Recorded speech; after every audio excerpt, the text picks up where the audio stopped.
স্রোতকে জ্বালানোর জন্য নিজের হবু বউয়ের জন্য স্পেশাল একটা রিংয়ের খোঁজে নেমে পড়লো সার্থক। আপনারা ভিডিওতে লাইক দিয়ে দেখতে থাকুন। স্রোত এবং সার্থক কোইন্সিডেন্টলি একই জুয়েলারি শপে চলে যাওয়া মাত্রই সার্থক গিয়ে স্টাফদেরকে বলতে থাকে যে আমি আসলে অ্যাকচুয়ালি আমার উর্বি ওয়াইফের জন্য এখানে রিং নিতে এসেছি। আমি এমন একটা রিং চাই যেটা খুবই স্পেশাল আর আনকমন, যেটা কারো কাছে এখনো পর্যন্ত নেই। তখন এই কথা বলা মাত্র স্টাফরা বলতে থাকে যে স্যার আপনি কীরকমের মধ্যে চান, মানে গোল্ডের মধ্যে নাকি ডায়মন্ডের মধ্যে? তখন সার্থক বলতে থাকে হাজার হোক আমার ওয়াইফ কোটিতে একটা, তাকে আমি আমার স্পেশাল কিছু দেওয়ার জন্য আমি অবশ্যই ডায়মন্ড কেনাটাই প্রেফার করবো। আপনি আমাকে কিছু আনকমন এক্সক্লুসিভ কিছু ডিজাইন দেখানোর চেষ্টা করুন। তখন এই কথা বলা মাত্র স্টাফরা একের পর এক রিং দেখাতে থাকে। ওদিকে সার্থক বলতে থাকে যে মহারানী তার মানে আমার পেছন পেছন এখানে অবধি চলে এসেছে, এবার দেখাও, তোমাকে দেখাচ্ছি মজা, দেখবো আমি এবার তুমি কতটা জ্বলে পড়ে ছাড়কার হয়ে যাও সেই ব্যবস্থা এবার আমি করছি, তুমি দাঁড়াও। ওদিকে সার্থক নিজে উর্বি ওয়াইফকে ফোন করার অভিনয় করে বলতে থাকে যে হ্যাঁ বলো, আমি তোমাকে কিছু ছবি পাঠাচ্ছি, তুমি দেখো তো তোমার কোন রিংটা পছন্দ। আর যাই হোক না কেন, আফটার অল আমি তোমাকে এঙ্গেজমেন্টের দিন এই রিংটাই পরবো, সেটা অবশ্যই স্পেশাল হতে হবে। সেটা তোমার পছন্দ যদি না হয় তাহলে আমি কিনবই বা কেন বলো তো এতগুলো টাকা দিই।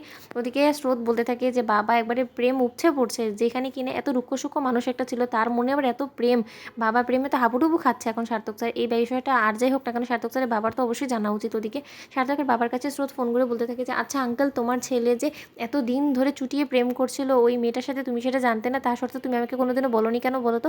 তখন এই কথা বলা মাত্র সার্থকের বাবা বলতে থাকে যে বুঝতে পেরেছি, এবার নিশ্চয়ই স্রোতের এই জিনিসটা মোটেও হজম হচ্ছে না যে সার্থক নিজের লাইফে সেটেল হওয়ার কথা ভেবেছি, দেখেছিস তো?